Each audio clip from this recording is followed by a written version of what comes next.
start with today, because today is such an enormous day and sort of almost like a mysterious day, because we know it's enormous, but not too many people know too much about it. So I said, we're definitely going to focus on today. And today is the 15th of Menachem Av. What is the 15th of Menachem Av? Well, if you look at the Shulchan Aruch, the Code of Jewish Law, which should be a good source, you find almost nothing. It says there that you don't say Tachanun, so we didn't say Tachanun today. It says there that you should start learning more Torah, because from the 15th of Av, now we're moving away from the intensity of the summer, which means the days are getting shorter, which means the nights are getting longer. And it says, well, nights were created to study Torah. So if you have longer nights, you have more time to study Torah. So from the 15th of Av, we should increase in studying Torah. That's what it says in the Shulchan Aruch and the Code of Jewish Law. And of course, today is exactly 45 days before Rosh Hashanah. So today is the day when we start wishing each other Ksiva v'chasima tova. So we could wish everyone here Ksiva v'chasima tova. We should all be written and inscribed for an amazing year. An amazing year. The best year ever. So those are 3 practical points. No Tachanun today. Start learning more Torah. And wish people Ksiva v'chasima tova. But that doesn't tell us why today is special. So what's going on? So I wanted to overview what happened today, why is today special, and what does it have to do with me? So the first time historically we know about today was all the way back to the desert, when the Jews were in the desert. And if we go to approximately a year, a little bit over a year after they were in the desert, they were about to enter the land. They were 3 days away from entering the land of Israel. And of course, as we all know, there was this fatal mistake called sending the spies. And the spies came back on the 9th of Av. That's the first time the 9th of Av appears in our history as well. And gave their report. And it says the majority of the Jews, not the women and not the tribe of Levi, but otherwise, the majority of the Jews spent the night crying. And God said, really, you're crying over nothing. I'll give you something to cry about. This will be the night of tears. This is the 9th of Av. And really at that time, the generation was supposed to be eradicated. That's it. Moshe, forget it. You'll start the new nation. After much intercession on Moshe's part, God said, okay, but these people aren't going into the land. The women go in. They believe. The tribe of Levi can go in. They believe, but these men are not going in. They didn't believe. They failed. So what's going to happen? Well, every year on the 9th of Av, on this night of tears, when a man who's not in the tribe of Levi reaches the age of 60, he's going to dig his grave and he's going to lie in the grave. And that night, the men will die. Every year in the desert, the 9th of Av, every man that was not from the tribe of Levi dug their graves and died that night, the 9th of Av, every single year. This is the night of tears. This is the night of the sin. This is the night the men are going to die. It came now to the 40th year. We've spent 40 years in the desert. And it's the 9th of Av. And the men aged 60 dug their graves. Anyone older than 60 had already passed away. But the men that was 60, they dug their graves. They knew it was going to happen. And they woke up the next morning and they were alive. They were like, that's weird. No one died. Maybe we miscalculated the moon. I mean, we don't have a calendar. We're thinking that it's the 9th of Av. Maybe we messed up by a day. I guess we got to do it one more day. I guess God gave us another day of life, another day to say goodbye to our families. I'm sure it was a pretty emotional situation. And they dug their graves again that night. And the next morning, they were all alive. And they kept doing that, if you could imagine, night after night, the 10th and the 11th and the 12th and the 13th and the 14th. And when it came to the 15th of Av, of course, on the 15th, you see a full moon. So on the 15th of Av, the Jewish people saw the full moon. And they said, it's a full moon. We're definitely past the 9th of Av. What does that mean? It means the decree is over. It means we're done with this digging our graves and dying situation. It means we're all going to Israel. So that was the first time in the 40th year, on the 15th of Av, when the Jews knew they were all going to go into Israel, the year 2487. So that was the first thing we see that happened on the 15th of Av. In the Talmud, in the Gemara, it recounts other great things that happened on the 15th of Av. A lot of them having to do with marriage. One is that, also going back to the desert, when the Jews were in the desert, there was a group of women, 5 very wise, single women, daughters of a man, Slavchad, who had died in the desert for some sin of his own, and he had no sons. And they petitioned Moshe. They said, if we don't get a piece of land, our father's name will be obliterated. And God said, they're right. And they got land. They were given land, just like all the men. But their tribe complained and said, wait a minute, these are women. The tribal affiliation goes according to their husbands. They're not married yet. If they marry any other tribe besides our tribe, we're going to lose that land. Okay. So because of that complaint, from then on, each tribe only married people of their own tribe. Reuven married Reuven, Shimon married Shimon, Gad married Gad, Dan married Dan. Everyone stayed within their tribe because maybe if the woman's going to inherit her father's land for whatever reason, we have no clue, and her husband's from a different tribe, her tribe will lose their land. Not fair. Which meant there was a certain restriction on marriage and limitation between the tribes. They weren't intermarrying. On the 15th of Av, they nullified that decree. They said, we're done with that. This is silly. We're all Jewish people. We're not going to restrict people to only looking for shidduchim from 1/12 of the Jewish people. They annulled it, and now you can marry anyone else who's Jewish. So that was a big joy that had to do with marriage and occurred today on the 15th of Av. Another sort of similar, actually very different situation also happened on the 15th of Av, a different year, when there was a certain tribe, Binyamin, who had done a grievous sin, something very, very, very wrong. And because of that, the Jewish people said, we're not marrying into you. We're not marrying into you. We're all like marrying into each other, and Binyamin, you're on your own.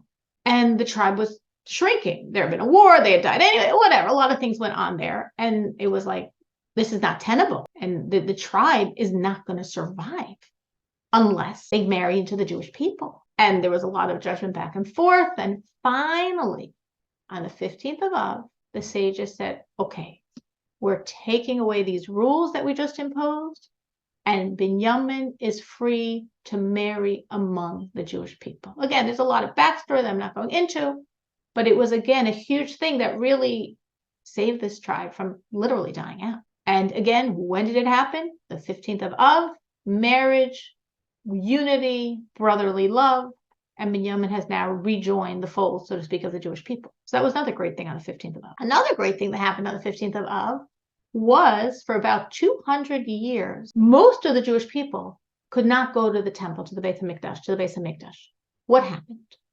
Originally, the temple was built under Shlomo HaMelech, King Solomon. But his son, Rechavam, during the beginning of his reign, the majority of the Jewish people split away. And we had the northern country, which was 10 tribes. And we had the southern country, which is, we'll call it 3, so to speak. It was Binyamin, Yehuda, and the Levium, most of the Levium. And a few righteous people from the other 10 tribes that wanted to be in the holier country, and they went south. But the bulk of the Jewish people were in the northern country, led by Yeravam ben Nevat. And Yeravam ben Nevat, who was a brilliant man, a charismatic leader, and unfortunately went totally off, he said, this isn't going to work. If by the Shalosh Regalim, Pesach, Shavuos, Sukkot, all the Jewish people are supposed to come to the Beis HaMikdash, I'm going to come too, we're all coming, and we're going to see that according to the law, kings of the house of David can sit, and all of them are standing, including me. I'm going to be a commoner like everyone else. They're not going to believe in my reign. So he said, forget it. I'm not letting any Jews go. So he put up blockades between the two countries. So if you were a devout Jew in the northern country, you were stuck. You had no way going to the southern country, which means you had no way to go to the Beis HaMikdash, which means you couldn't be, as we say, Oila Regel. You couldn't do that commandment of being, again, with all your other Jews together, Pesach, Shavuos, Sukkot, and you could actually never go to the Beis HaMikdash at all. It was a horrific thing.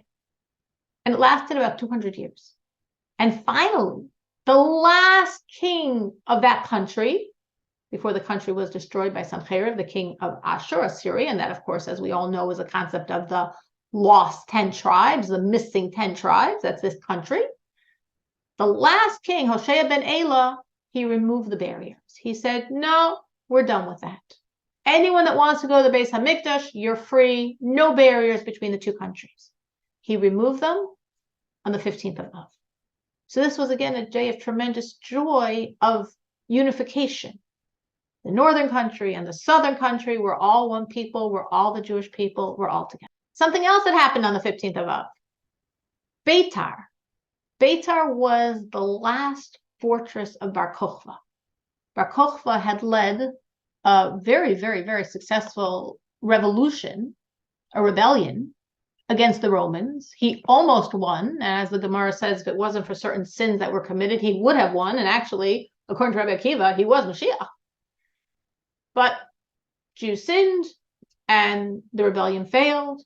And the Romans came in and brutally massacred thousands and thousands of Jews.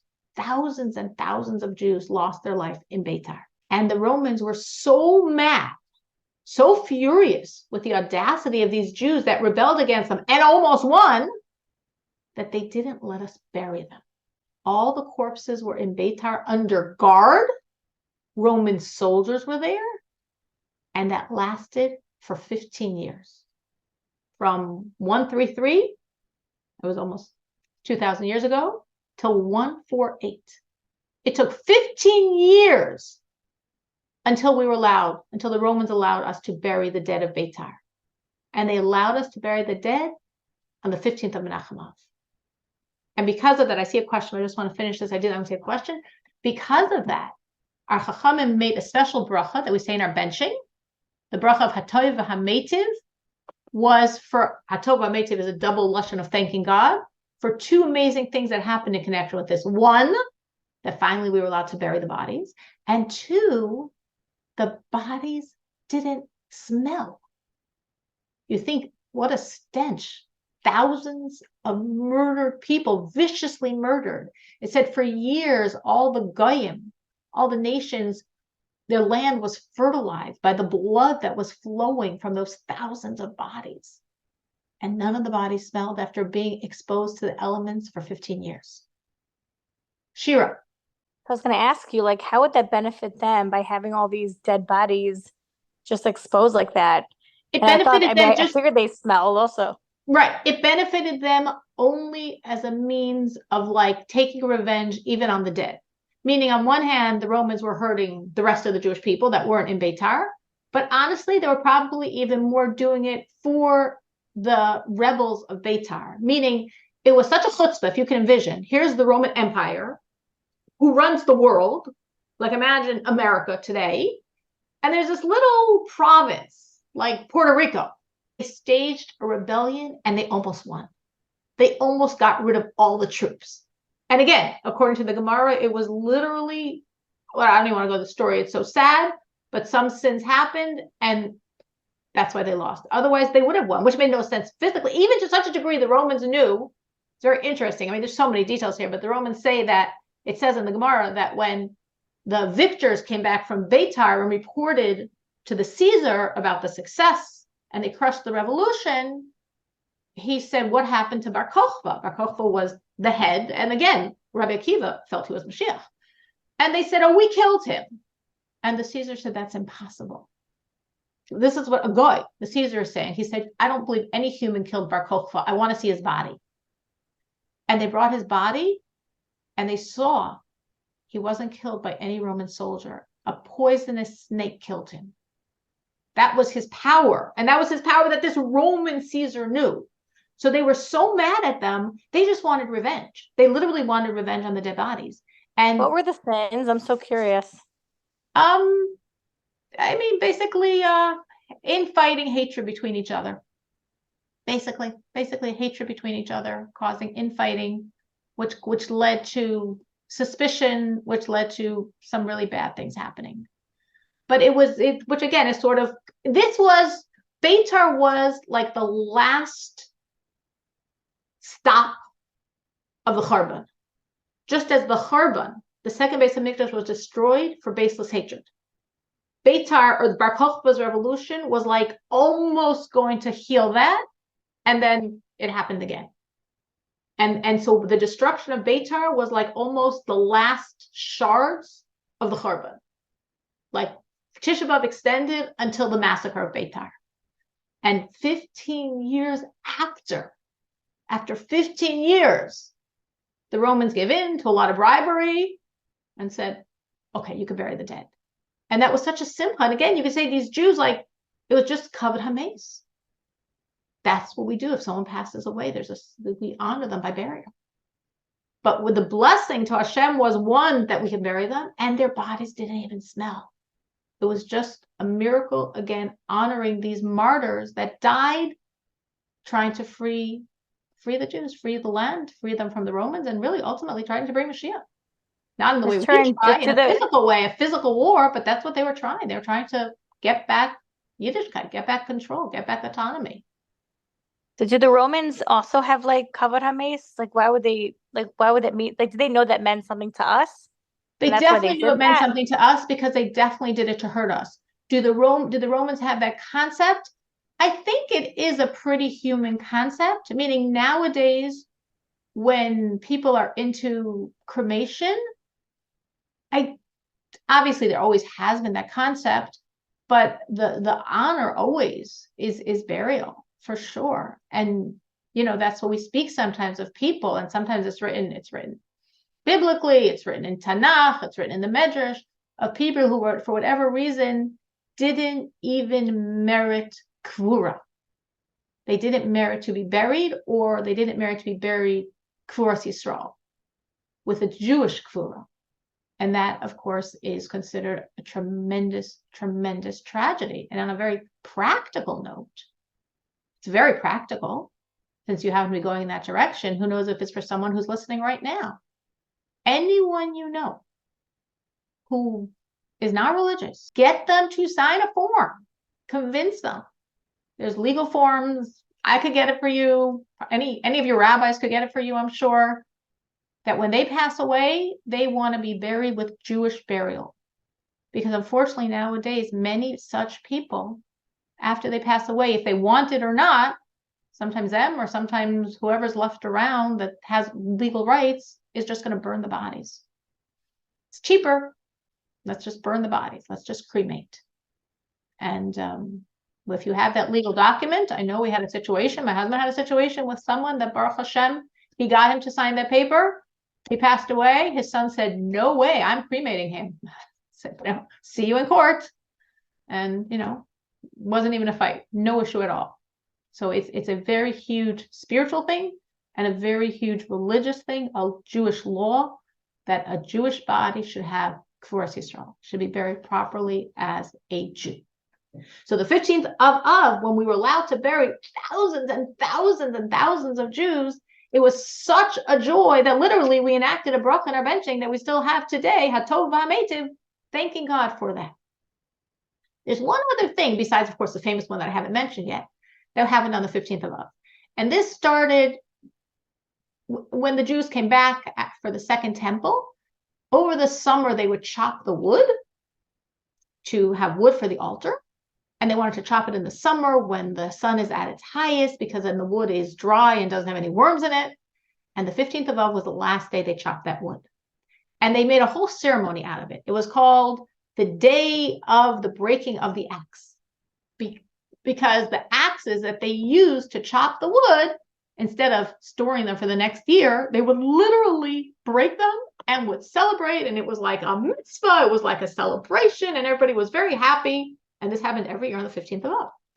And of course, what we probably all know, what most expresses the specialness of the 15th of Av, is that was the day when the girls of Yerushalayim, some say, there's two versions in the Gemara, some say the girls of Yerushalayim, some say all the Jewish girls will go out and dance in the vineyards.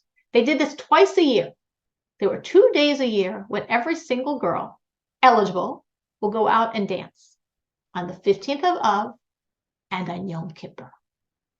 So we see how holy and pure this dance was, that literally they did it on Yom Kippur as well. Those were the 2 days a year when they would dance, and it says the men would come and they made shidduchim. Dina. Mrs. Turn, okay, so this might be a silly question. No question is silly. We were talking on Shabbos, what if a girl was just like a really bad dancer and like everyone's cringing? Like, it's not a silly question at all. It's actually interesting because I wasn't going to go into all the details, but it says in the Mishnah, and then it says in a Brisa discussing this. I mean, this is like discussed. This is Torah. So the Mishnah says it a little more cryptically. The Brisa says it more at length, that the girls would all say, look at us, come marry us. And then that was like sort of the unanimous voice of come marry, look at our lineage. Every Jewish girl comes from great lineage. We're all from Avraham, Yitzchak, Yaakov, Sarah, Rachel, Leah. Marry us for the sake of our family, for the sake of our soul, for the sake of our lineage, for the sake of God. They all said that. But then they sort of split into three groups. Some girls were very beautiful. And the beautiful girls said, marry us for the sake of our beauty. A woman is for beauty.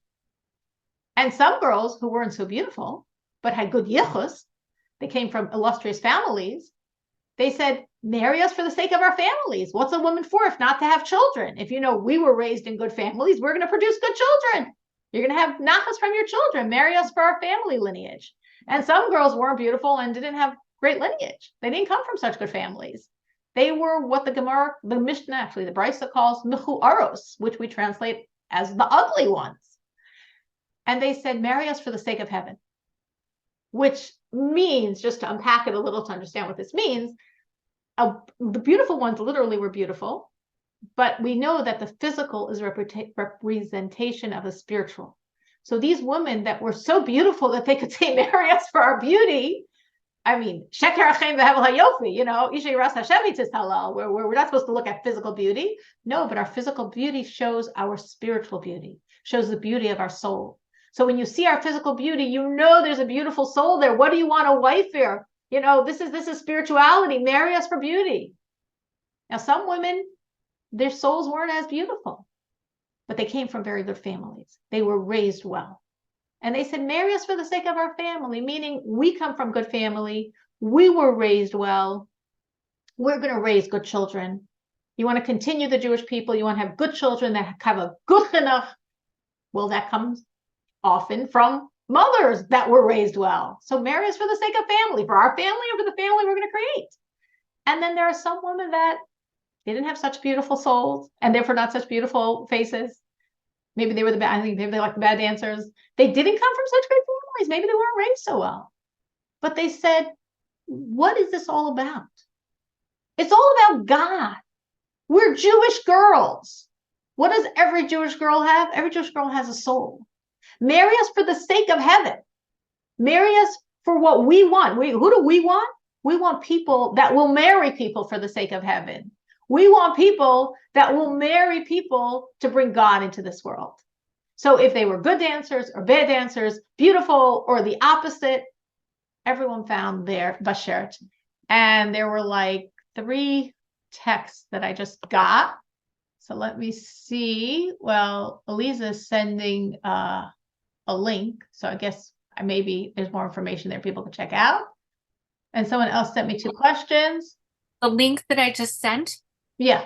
You mentioned that you should, everyone who knows, anyone who might. It's the form is on that link. Yes. Might have a potential to be cremated or have their family member cremated. So this link, which you can copy from the chat, is for a national organization. It's all of North America, so it encompasses Canada as well. On the link, it's a non-for-profit, free organization. They have education. They have people who will come and speak to people. They can give support. They also have all the legal documents. It's like a one-stop shop. Thank you so much for explaining what it is. And I personally also, we've, thank God, been able to raise funds for a few people that had this situation. I know some people that are very into this cause. So from a financial perspective, you can get money that way. And I've experienced some crazy miracles with this very huge issue, but I'm not going to it now because we're going to get distracted. So someone said, bottom line, what is this idea about physical beauty, spiritual beauty? Everything in the physical world reflects the spiritual world. Physical beauty reflects spiritual beauty. Physical perfection reflects spiritual perfection. So you could say, well, I know so-and-so, and she's really pretty. She's like a size 0, and she's so, she dresses so well, and she's really not a nice person. I'd say, I don't know if that's called beauty. I don't know if that's called beauty. But I think we all know what beautiful looks like. And yes, when you see beauty, physical beauty reflects spiritual beauty. Perfection, a tzaddik. A godly person is supposed to be perfect in everything. And that's why when the Torah speaks of the most beautiful women in the world ever, it's speaking of great, great, great tzidkanias. Sarah, Esther. Why You know, why they have to also get physical beauty? Like, I mean, they really care? You know, God, it's not fair. You're giving them perfection spiritually and the most beautiful women of all times. Like, why don't you share the goods with people that care more about it than they did? It doesn't work that way. If someone has such spiritual perfection, they're going to have such physical perfection. There's a story with the previous Lubavitcher Rebbe that he was once walking with the Rebbe. They were taking a walk, and there was they're passing by an archery place, and for whatever spiritual reason, the previous Lubavitcher Rebbe, who was obviously never shot a bow and arrow in his life, he went over, and I don't know if he paid or he was just saying, "Could I try?" Sure, you know, you see some old rabbi, yeah, no problem, rabbi, and he shot every single arrow bullseye. And the Rebbe tells the story to exactly bring out this point. Why? And why did God give him that gift? I mean, such a waste of a gift on someone who's never using it. No, because when there's spiritual perfection, there is physical perfection on every physical level. So when you see the opposite, when you see someone who's so beautiful spiritually, but doesn't have that physical perfection for whatever reason, if it's in looks or if it's in archery or in anything else, that's the question. And that's what we have to ask. And maybe, again, if it's something historical or biblical or in the Talmud, get an answer for why was such a holy person not blessed in these areas as well? Not because it's like an extra blessing and God's like wasting his blessing on archery on someone who has no use for it, or wasting his blessing on beauty on someone who doesn't care as much. It's not that. It's the natural manifestation of spirituality. So yes, if you would see a beautiful person, a beautiful Jewish man, a beautiful Jewish woman, there is a beautiful soul there. Absolutely. Eliza. Isn't the question of when you see someone with spiritual perfection and physically it doesn't seem to match, isn't that the question that was asked by I'm trying to remember, the daughter maybe of the Roman emperor, and I'm trying to remember the Gemara now, where he gives the mashal of taking all of her father's wine and putting it into the most beautiful gold. Yeah, or putting it in the old. We put it in the old ones. Yes. Right. Okay. Absolutely. Dina, do you have a question? Or is your hand up from before, from the dancing question? I'm sorry, my hand is up from before, but I'm a little struggling with this concept. Sure. And I'm wondering, like, maybe I'm still a little surface level, but I'm thinking, like, I feel like it's sort of hard to, like, I guess maybe it's more about like how beauty is defined, but like, I don't know. I think that like if someone is not beautiful to whose eyes, I guess society's eyes, then that means that they're spiritually they're extremely spiritually imperfect. Like, I don't know. I totally hear you. And I think you raised a very good point there. And I was trying to say it before myself. We are conditioned in the 21st century to have a certain vision of beauty that's probably not very beautiful. And I'm just saying, I mean, beauty, you know, as the models of the world look, basically their bodies have to be sort of like men's, you know, almost sexless, and no difference between the two. God forbid to see a woman's body looks like a woman's body and not like a man's body, sort of. So definitely we have, I remember a spiritual friend of mine, she said when she would look at these magazines, they all look to her like feline, like cats. She said they're making everyone look like cats, you know, the eyes, the cheeks, it's all like cats. And it was very horrific to her. So she tried to hide them, that her daughter shouldn't see these cats all over as like the model of what a woman's supposed to look like. So I completely agree with you. And truth is, in every culture and in every generation, there's going to be a different version of that word beautiful.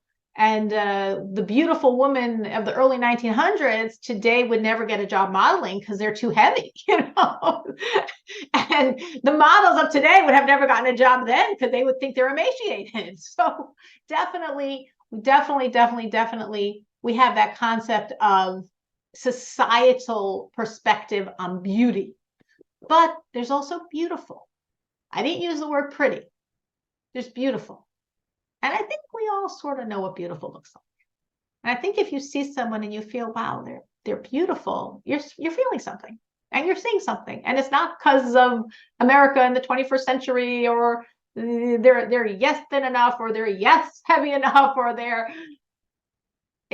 you sense that beauty, and beauty is beauty, and physical beauty reflects spiritual beauty. So let me flip it the other way, because I think maybe that's the problem that you're struggling with.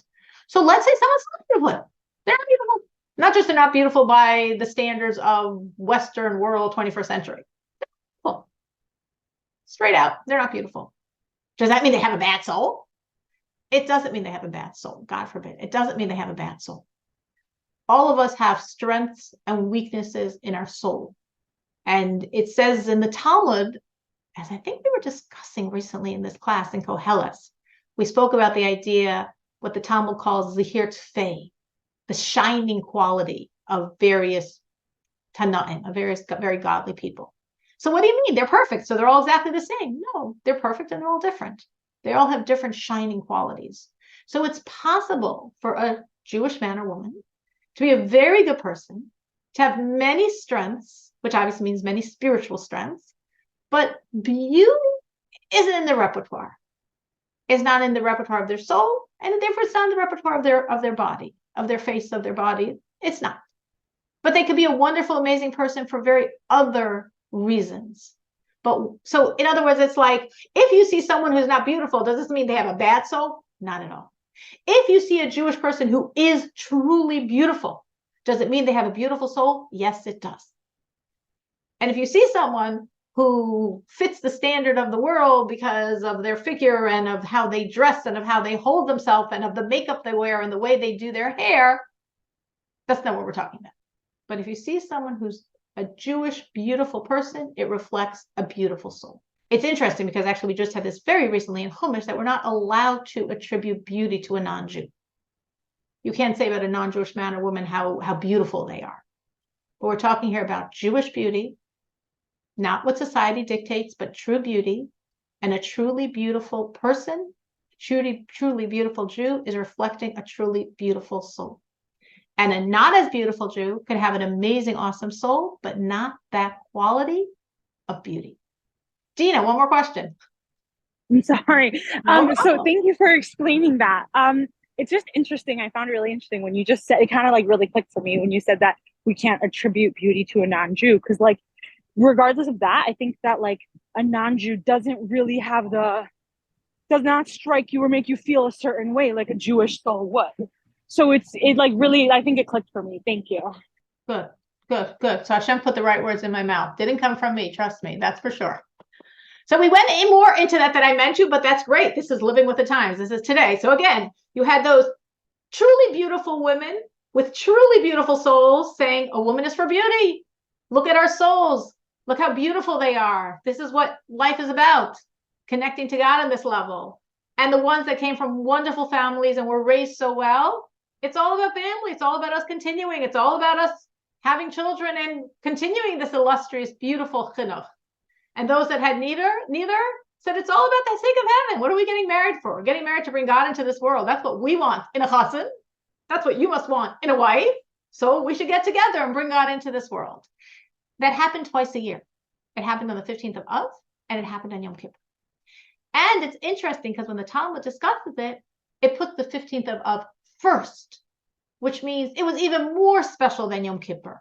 It was literally, according to the Talmud, the best day of the year. And as we're saying, it happened in Yom Kippur also. So it was a holy dance. And it was a time of marriage. It was a time of Avos Yisrael. And it was a time of Achdus Yisrael, as you probably know, and hopefully we'll get to discuss this idea that what the girls would do before they went out to dance. Obviously, you're dancing and you should be finding your husbands and you want to look good, as well spiritually. And says that every girl took her best dress and gave it to someone else. The daughter of the king gave her dress to the daughter of the Kohen Gadol. Each one gave to the girl like next to her in rank, lower than her in rank, to put someone else in front of herself. Because that girl also will want to look really nice when she goes out dancing. So it was a time of marriage, a time of Avos Yisrael, of love for Jews, of Achdus Yisrael, a Jewish unity. So why is this happening? Why is this day so special that we have the marriages and the unity today? Why? We can see the history of it.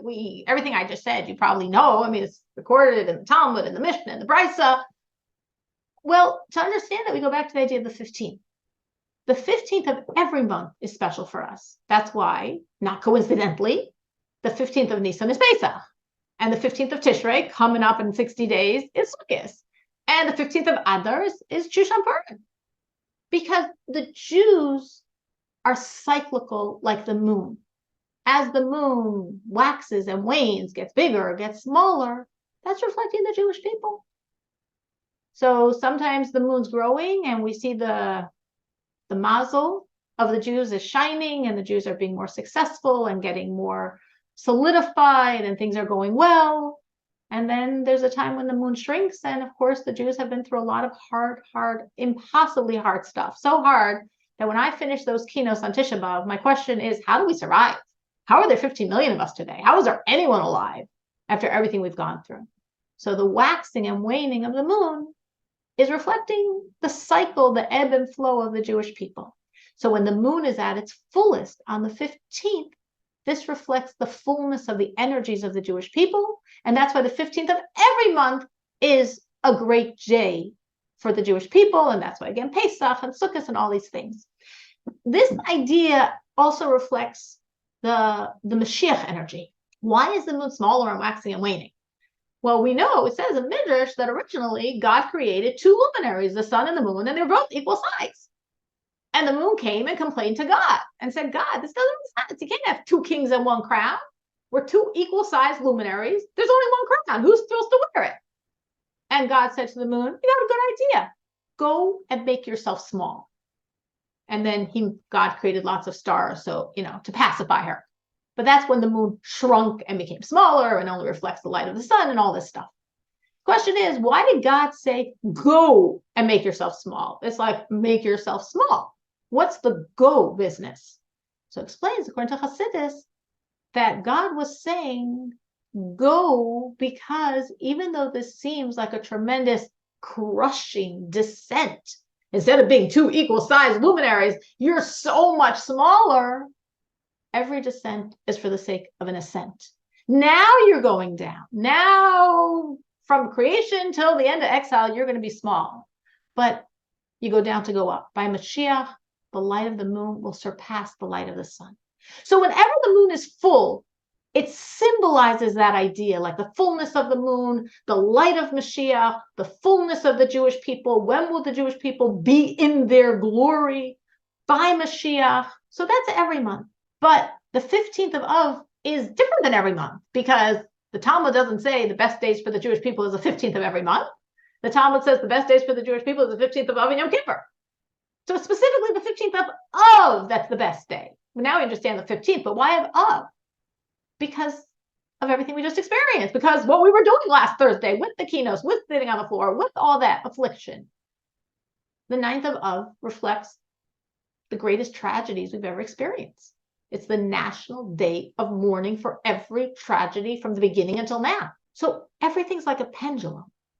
Because the 9th of Av reflects the lowest energies, the depth of Golus, the pain of exile, when I go to the other end of the pendulum, when it swings to completely the other direction, and we're talking about from Golus to Geula, from exile to redemption, the greatest redemption, which has happened the 15th of every month, is the 15th of Av. It's expressing the lowest Golus. It's the greatest Geula. So that's why the 15th of Av has a lot to do with marriage, right? Because that's what Mashiach is. Mashiach is the ultimate marriage of us and God. He's a very schleppy chassan. We've been waiting 3,300 years to finish this off, but that's what Mashiach is. So that's what the 15th of Av is. If we understand this inner dimension, I'm going to go back now to all of the events we said that happened on the 15th of Av, and we could see how they all really reflect this idea, right? We'll go through them quickly. I'm not testing your memory. Don't worry. This is not a test. I'll review them and you'll see how they all actually fit with this inner thematic energy. The first thing we said was the people stopping to die in the desert. Exactly this point. The decree after the spies was Golus, was exile. The Jews were supposed to go into Israel then. They were 3 days away from Israel when they sent the spies and everything went wrong. And they were stuck in the desert for another 38 years and they were dying. They were supposed to go into Eretz Israel and build the Beis HaMikdash. Moshe was supposed to build the Beis HaMikdash. It was supposed to be Mashiach then. Could you imagine who would have saved us thousands of years of pain and suffering? And it didn't happen. So that 9th of Av, that decree of the spies, that dying every year expresses Galus. When we stop dying, now is the rebirth. Now is the rebound. Now the healing can begin. Now we're walking the road to redemption. We're leaving the desert. We're going into Israel. We're beginning the building of the temple. So that idea that on the 15th of Av, the first time we see it historically is when the people stop dying in the desert, right? That's stopping that Galus and beginning Geula. Exile is about divisiveness, separation. As we said, the second temple was destroyed for sinas chinam, for that for no reason hatred between people. So allowing the tribes to marry each other, allowing Binyamin to remarry and be part of the tribes and not die out, removing the roadblocks, all 3 of those reasons. Remember that all the tribes could marry each other, that we would allow, again, Binyamin to marry with other Jews, that Hoshea ben Elah took away the blockage preventing the northern kingdom, the Jews of the 10 tribes from going to the Beis HaMikdash. All of those things mean brotherly love, brotherly unity, Avos Yisrael, Achdus Yisrael, which is Geula, which is Mashiach, which is redemption. So all 3 of those ideas, again, this energy of redemption. Also the idea of burying the dead of Beitar, right? That we said Beitar, the fall of Beitar was like the last stop of the Churban. From the 9th of Av, when the Beis HaMikdash was burning, until the thousands were murdered in Beitar, that was all Churban, the destruction of the temple. Because it was the last effort to get rid of this Roman oppression that failed. 15 years later, when we have permission to bury the dead, it means we can start healing. We can start healing from that Churban, from that destruction. We can start rectifying the 9th of Av. It's the 15th of Av. That's when we got permission, because now we can rectify the 9th of Av. And all of this was pretty obvious, meaning the dead stopping in the desert and marrying the tribes and marrying Binyamin, and obviously the girls dancing, marriage, Mashiach, and burying the dead of Beitar. But the one thing that might not seem to fit with all this is that breaking the axe ceremony. If you remember, that final reason given in the Talmud is that they would either chop the wood all summer long for the altar, and on the 15th of Av, they were done, and they would break the axes. And it's really a strange ceremony. Like, why break them? Why don't you store them for next year? But again, it's reflecting this theme of the 15th of Av. We're breaking the axes because axes and iron is the opposite of the altar. You're not allowed to have any iron on the altar because iron is a destroyer. Generally, according to Torah, according to Jewish law, if someone killed, the question is, was it on purpose or was it an accident? It depends. Well, what was the size of the weapon they used? Except with iron. Iron, the smallest amount of iron kills. Iron kills. Iron shortens life. The altar, the Mizbeach, is to lengthen life. So that's why no iron can actually be on the altar, because they're opposite energies. So when we're breaking the axes on the 15th of Av, we're saying we don't need this anymore. We're ready for redemption. We don't want any more axes. We don't want any more iron implements of destruction. We're done. Which really shows you, if you think about all these things, how amazing today is. And the whole day I was actually like, all right, I'm waiting for some awesome thing to happen because I know it's such an awesome day. And the Talmud says it. The Talmud says literally it's the best day on the calendar. So the logical question you could ask is, why is it barely celebrated? I mean, the 15th of Nisan, Pesach, we all know about it. And the 15th of Tishrei, even Shushan Purim. I mean, these are all days we celebrate a lot more than the 15th of Av. It's the best day. All these things happen. We see how it all works together. Such spiritual energy. And yeah, you didn't say Tachanun. So it's the same point. Pesach, Sukkot, Purim, all of those 15ths, the full moon is already revealed. The event's already happened. The 15th of Av, we just have a glimmer. The 15th of Av, it didn't emerge yet. We're going to see that full glory by Mashiach. So now it's the full moon, but there's still a lot of darkness enveloping it.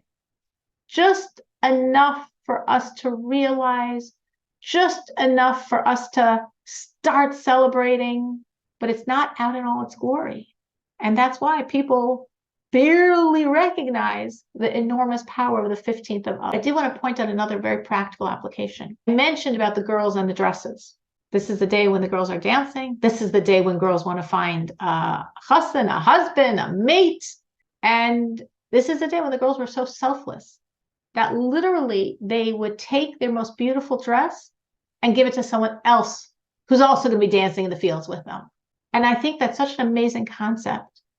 And in our lives, maybe we've been in similar situations where we need something. We take what we need and we give it to someone else because we know they need that also. It's not just being generous, because you can be generous. I have a lot and I'm sharing with you. No, it's more than that. It's selfless, which is, of course, very thematic to Mashiach. Living Mashiach is living with selfless Ahavas Yisrael and selfless Achdus Yisrael, selfless love and selfless unity.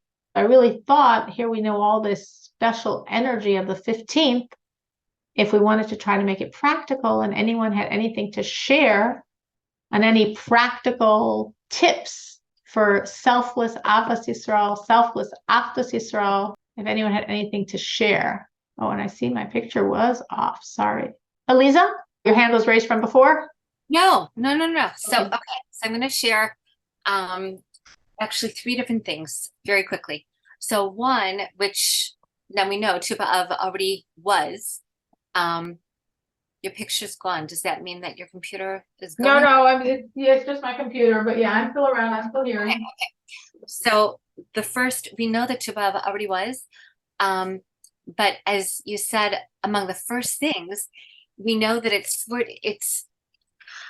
if we look counting backwards, so it's exactly 40 days to the first day of Maseh Bereshis.